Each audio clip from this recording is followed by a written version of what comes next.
Welcome back to the Deep Dive. Today, we're really diving into something big, the infrastructure as a service market, IaaS. Right. We've gone through a pretty dense market research report, and the goal here is to unpack what's happening now, where it's heading, spoiler, it's huge, and crucially, why it's growing so incredibly fast. Exactly. And it's more than just numbers, isn't it? It's really about a fundamental change in how businesses are thinking about their IT, their entire digital backbone. Yeah, a foundational overhaul, you could say. Totally. It's a seismic shift, really. Okay, so let's get into that global picture first, just to set the scene. The numbers themselves are pretty staggering. Mm-hmm. Back in 2021, the global IaaS market, it was valued at $62.405 billion, Hmm. which is already significant, right? Definitely. But look at the projections. It's expected to more than double to $126.3 billion by 2025. Wow. And then, get this, surge to $517.332 billion by 2033. $500 billion. That's massive. It is. And that works out to a compound annual growth rate, the CAGR, of 19.274% over that whole period. Yeah. Just consistently strong growth. Yeah. And what's fascinating here, what that growth really represents, is this increasing need for IaaS capabilities. Yeah. Scalable compute, storage, networking, all on demand. Right, the core components. Exactly. It's not just about saving money on hardware anymore, although that's part of it. It's really about agility. Businesses need to move fast, innovate, react to the market. Without waiting months to build out infrastructure. Precisely. Spin things up, tear them down, scale instantly. That's the game changer IaaS offers, without owning all the physical kit. That agility factor really seems key. Okay, so those global numbers are huge, but like you said, the story isn't the same everywhere. No, not at all. It plays out differently, region by region, country by country. It depends on where they are in their sort of digital journey. Right. Different levels of cloud maturity, different priorities. So let's zoom in. We're going to look closely at three main regions really leading the charge: Asia-Pacific, North America, and Europe. And then we'll touch on some other quickly growing areas too. Sounds good. Yeah, the regional differences really tell you a lot about adoption patterns. Some are optimizing, some are still building out, maybe even leapfrogging older tech. Okay, let's kick off with Asia-Pacific, APAC. Because honestly, this region is just setting a blistering pace. It really is. So in 2021, APAC was $15.289 billion. By 2025, that's projected to be $32.017 billion. And the 2033 forecast, an incredible $140.714 billion. Wow. That CAGR is 20.329%. That's the highest regional growth rate we're seeing. Yeah. And digging into APAC, India really jumps out. It certainly does. Started at $2.079 billion in 21, projected $4.498 billion by 25, and then a really significant $21.107 billion by 2033. That's more than tenfold growth. Yeah, and its CAGR is the highest among the major nations we looked at, 21.317%. And, with India, it's this mix of things driving it, isn't it? You've got startups booming, big government digital initiatives, a very tech-literate population. Right. They're often just skipping the old on-premise stuff and going straight to cloud native. It's fascinating. And China's huge, too. Obviously, $4.4 billion, up to nearly $42 billion by 33. Japan, also strong, nearly $25 billion forecast. And we shouldn't forget places like Singapore and Southeast Asia generally. They're showing really impressive CAGRs too, around 20.7%, 20.9%. Yeah, absolutely. It signals this really broad, region-wide embrace of cloud infrastructure as fundamental. Okay, let's swing over to North America now. Yeah. Also showing really solid, strong momentum. Definitely a mature market, but still growing fast. Yeah, it went from $25.461 billion in 2021, and it's projected to hit $201.242 billion by 2033. Still an impressive CAGR of 18.803%. And the U.S., as you'd expect, is the lion's share of that. $21 billion up to $164 billion by 2033, but an 18.7% CAGR. Right. But what's interesting there is Canada, its growth rate is actually a bit higher. Oh, yeah. Yeah, it's projected to go from about $2.5 billion to nearly $22 billion. That's a 19.68% CAGR. Often points to maybe more aggressive enterprise migrations, moving big workloads. That makes sense. And Mexico's looking healthy too, right? Almost 19% CAGR projected. Yep, $1.888 billion up to over $15 billion. Shows that growing digital uptake across the region. Okay, rounding out the big three, let's look at Europe. Also a very solid story here. Consistent performance. Starting at $13.23 billion in 2021, and the forecast is $103.466 billion by 2033. That's an 18.762% CAGR. Very much in line with North America. Right. And in Europe, you often see specific drivers playing a bigger role, like data sovereignty rules, GDPR, that kind of thing. Ah, right, leading to more hybrid cloud setups maybe. Exactly. Using IaaS as that foundation for both public and private environments. Germany is a great example, strong growth. Nearly 19.5% CAGR, heading towards $24 billion. In the UK. UK, also very strong, about $2 billion, up to over $16 billion, a 19.1% CAGR. And then you've got France, Italy, Spain, all showing really healthy growth rates, in that 18-19% range. It's widespread. So clearly the major economic regions are all heavily invested. But it's not just them, is Yeah. it?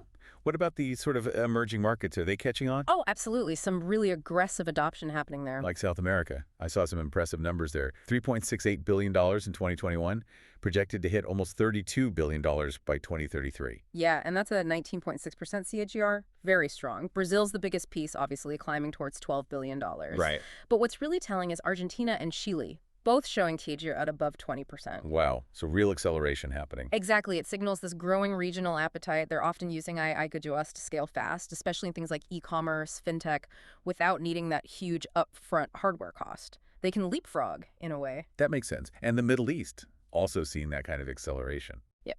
Similar story. From $2.6 billion projected to over $22 billion, that's a 19.5% CAGR. Countries like the UAE, Saudi Arabia, Turkey, all showing strong growth around 19-20%.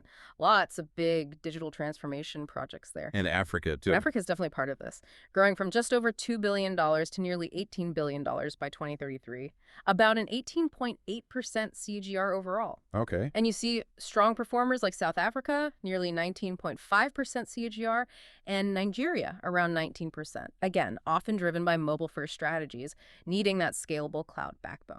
Okay, so we've covered a lot of ground, seen the incredible numbers, the regional variations. Yeah. But it brings us back to the core question, really. What is fundamentally driving this? It's clearly more than just saving money on servers, right? Oh, absolutely. You're spot on. Cost efficiency, shifting CapEx to OpEx, that's definitely attractive. But the real engine behind this, it's strategic, it's technological. All right. Businesses are fundamentally shifting how they build and run applications. They're moving towards cloud-native designs, hybrid models, microservices, containers, all that stuff. And IA is the foundation for that. It's the essential bedrock. You need that elastic, scalable, reliable infrastructure to make those modern architectures work effectively. Think about deploying code faster, handling unpredictable traffic spikes, ensuring you're always online. Right, things that are hard with fixed on-premise setups. Exactly. And then there's innovation. Think about AI, machine learning, the sheer computing power needed for that kind of work. You basically need the elasticity of IaaS. It's almost impossible otherwise for most companies. So it's moved from a nice-to-have to a must-have. Precisely. It's not just convenient, it's a competitive necessity now. And as companies everywhere get more comfortable and sophisticated with cloud, that demand for the IaaS layer is just going to keep climbing. That really clarifies it. It's a strategic enabler, not just an IT cost line. So just to recap quickly, we've seen this massive upward curve for IaaS, heading from $62 billion past $500 billion by 2033, driven by these really strong, consistent growth rates globally, Asia-Pacific, especially India, really leading the charge. But North America and Europe are right there too. And we're seeing accelerating adoption in South America, the Middle East, Africa. Yeah, it's a truly global phenomenon. And maybe a final thought for listeners.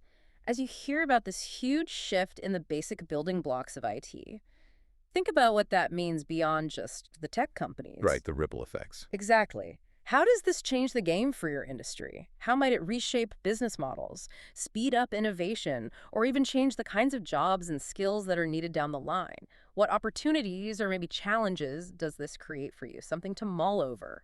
That's a great question to leave things on. Really gets you thinking about the wider impact. Well, thank you for joining us on this deep dive into the IaaS market today. My pleasure. We hope this gave you some valuable insights and maybe spark some ideas. Stay curious, everyone, and we'll catch you on the next deep dive. Welcome back to the deep dive. Today we're tackling a really significant area in tech, infrastructure as a service. You probably know it as IaaS. That's right. We've been looking through some key analysis, particularly excerpts from the dynamic landscape of infrastructure as a service. Our goal is to unpack the The drivers, the hurdles, and the trends shaping IT for businesses everywhere. Yeah, and it's moving so fast. Exactly. We want to give you that essential knowledge fast, maybe with a few surprising bits along the way. Okay, let's unpack this. It's definitely worth understanding. The growth in this market is, well, it's pretty remarkable. IaaS is becoming fundamental, really, to how businesses operate today. Anyone involved in tech or business strategy needs to get a handle on it. Okay, so let's dive into the why. What's really pushing this massive IS expansion? We hear scalability and cost effectiveness thrown around a lot. Hmm. But what does that actually mean for a business day to day? Is it really that simple? Well, what's fascinating, and the source highlights this, is the impact of that on-demand pay-as-you-go approach. That's a primary catalyst. Right. It fundamentally shifts IT spending. You're moving away from huge upfront capital expenditures, buying servers and kit. Yeah, the big hardware costs. Exactly, to a more variable operational cost. But it's more than just saving money. It frees up the IT teams. They can stop focusing purely on maintaining hardware and actually work on, strategic projects, innovation. So it unlocks people as well as budgets. Precisely. And that applies whether you're a small startup needing to be lean or a big enterprise wanting to, pivot quickly without a massive hardware refresh. It offers real agility. Okay, that makes a lot of sense. It's an enabler. And thinking about enabling things, we're seeing this huge push towards digital transformation everywhere. Cloud adoption is hitting, well, pretty much every sector: banking, healthcare, manufacturing. Absolutely. Retail, too. How does IaaS slot into that bigger picture? Well, if we connect the dots, IaaS is basically the foundation for it all. It's the underlying layer that lets companies modernize their old systems, deploy new applications, store all that data they're generating, and deliver services in real time. Things like supporting hybrid work models that relies heavily on having this kind of flexible, scalable infrastructure in place. It would be much, much harder without it. And there's another angle, too: resilience. Hmm. In a world where things like cyber threats or even natural disasters seem, well, more common. Unfortunately. Disaster recovery and just keeping the business running, that's critical. How does IA help there? This is a major strength. IaaS platforms typically have things like built-in redundancy, geo-replication baked in. So data is copied elsewhere automatically. Exactly, to different physical locations, plus scalable backup solutions. So for a business, this means if something does go wrong, an outage, an attack, they can recover much faster. Downtime is minimized, and those critical operations keep going. This isn't just about convenience, it's about maintaining customer trust, and often meeting really strict regulatory requirements. It can be the difference between a hiccup and a catastrophe. Okay, those are some powerful drivers. Yeah. But, no major tech shift is ever completely smooth sailing. Let's talk roadblocks. Yeah. A big one that always comes up is security and compliance, too. Mm-hmm. People are understandably nervous about putting sensitive data onto somebody else's servers, right? How significant are those risks? That really raises an important point about control, and the risks are genuine. You've got potential data breaches, maybe unauthorized access, falling foul of industry rules like GDPR or HIPAA. Especially in finance or healthcare. Precisely. Those sectors have non-negotiable privacy standards. So companies there are often, quite hesitant unless they see absolutely rock-solid guarantees from the provider about governance, security measures, end-to-end encryption, the whole package. So the due diligence on the provider becomes critical. Absolutely critical. As important as the tech specs, really. Okay. What else? I've heard concerns about vendor lock-in, like getting stuck with one provider. Yes, that's another challenge the source brings up. Vendor lock-in and sometimes limited interoperability between different clouds. So it's hard to mix and match. It can be. Once you're heavily invested in one provider's ecosystem using their specific tools and architecture, it can be technically difficult and costly to switch later, or even to integrate smoothly with another platform if you wanted to, say, use multiple clouds. Right. The lack of sort of universal standards across providers can make managing those hybrid or multi-cloud setups more complex than you'd think. It can definitely limit your strategic options down the line, increases long-term risk potentially. And just getting started, the actual migration, moving existing stuff onto IaaS, that sounds like a huge undertaking itself. It often is. It's definitely not just flicking a switch. Migrating existing applications, workloads, databases, it takes a lot of planning, careful planning, and frankly, expertise. You run into compatibility problems, especially with older legacy systems. There's the risk of disrupting the business during the move. Right, you can't just turn things off. Exactly. And you need IT staff who really understand both the old environment and the new cloud platform. For businesses without deep technical benches, this initial migration complexity can be a major barrier. Okay, so we've got the drivers, we've got the challenges. Let's look ahead. What are the big trends shaping the future of iOS? What's coming next? Well, one really interesting trend highlighted in our source is the move towards hybrid and multi-cloud strategies becoming much more mainstream. So not just picking one cloud, but using several, Yeah. or a mix of private and public. Exactly. Companies are doing this to spread their risk, definitely, but also to gain more agility and specifically avoid getting locked into just one provider. They want options. Makes sense. And the IaaS vendors are responding. They're building better tools, more integrated services to help manage these mixed environments more easily. It shows the market's maturing and adapting. Okay, and you can't really talk tech futures without mentioning AI and machine learning. How's that playing into iOS? Oh, massively. AI and ML are being woven directly into the IaaS platforms themselves. This isn't just about running AI applications on the cloud, it's about the cloud infrastructure using AI. How so? Well, for things like supercharged automation, think dynamic workload balancing the platform itself figures out where to run things most efficiently. Proactive resource management predicting demand spikes and scaling automatically. Okay. And even enhanced cybersecurity, using AI to spot anomalies and potential threats much faster. It leads to better performance, lower costs through efficiency, and reduced risk because the system is, well, more intelligent. That sounds pretty powerful. Yeah. Okay, one more trend. Edge computing and 5G networks. They seem to be creating new demands. Absolutely. There's this growing need for processing power that's physically closer to where the data is generated or consumed. Lower latency is key. Right, for real-time stuff. Exactly. So IaaS providers are deploying smaller data centers, sort of micro data centers, and edge nodes nearer to end users. This edge infrastructure is crucial for enabling things like the Internet of Things, IoT, autonomous vehicles, immersive augmented and virtual reality. Things that need super fast response times. Precisely. Stuff where even a small delay makes a huge difference. The traditional centralized cloud model can struggle with that. So IaaS is expanding outwards to the edge. Wow. Okay, so summing this all up, it really feels like infrastructure as a service isn't just changing IT departments. It's fundamentally reshaping how entire organizations operate, how they innovate, how they grow in this digital age. I think that's right. It's foundational. And yes, there are still challenges. Security is always ongoing. Interoperability needs work. Migration is complex. But the core benefits, that flexibility, the resilience, the strategic edge it offers, those are proving too compelling to ignore. That's why adoption keeps accelerating. So what does this all mean for you listening? Well, it means IS is more than just jargon. It's deeply woven into our digital future.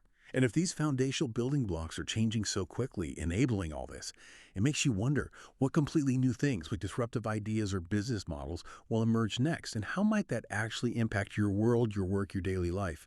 Definitely something to ponder. Join us next time for another deep dive.